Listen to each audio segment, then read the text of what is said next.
Hi hello నమస్తే friends, welcome back to my channel. ఇవాళ recipe వచ్చేసి ఎగ్ బాయిల్ చేయకుండా ఎగ్ టమాటో కర్రీ ఎలా ప్రిపేర్ చేయాలో చూసేద్దాము. ముందుగా అయితే స్టవ్ ఆన్ చేసుకుని బాండీ పెట్టుకుని బాండీలో 3 టేబుల్ స్పూన్ ఆయిల్ వేసుకోండి. ఆయిల్ హీట్ అయిన తర్వాత తాలింపు గింజలు ఫ్రై అయిన తర్వాత కరివేపాకు పచ్చిమిర్చి వేసుకుని సన్నగా కట్ చేసిన ఆనియన్ వేసుకుని ఒకసారి మిక్స్ చేసుకోండి.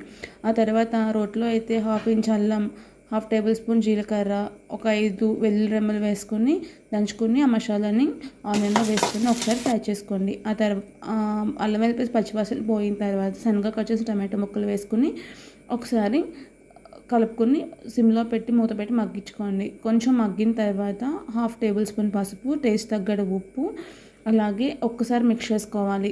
కలుపుకున్న తర్వాత మీకు కారాన్ని సరిపడా కారం కూడా వేసేసుకుని ఒకసారి మూత పెట్టి పచ్చివాసన పోయేంత వరకు మగ్గించుకోండి. ఆ తర్వాత ఆ టమాటో గ్రేవీలో అయితే పచ్చి ఎగ్స్ ఉంటాయి కదా, 1 బై 1 మీకు ఎన్ని కావాలో అన్ని ఎగ్స్ని కొట్టేసి వేసేసుకోండి. ఆ తర్వాత కలపకుండా దాని మీద కొంచెం సాల్ట్ స్ప్రింకిల్ చేసుకోండి. అలాగే గరం మసాలా కూడా వేసుకున్న తర్వాత వెంటనే కలుపుకొని మూత పెట్టి సిమ్లో మగ్గించుకోండి. అలా మగ్గిన తర్వాత ఎగ్ అనేది ఒక్కసారి మీరు కేక్లాగా కట్ చేసుకుని ఒక్కసారి టర్న్ చేసుకోండి.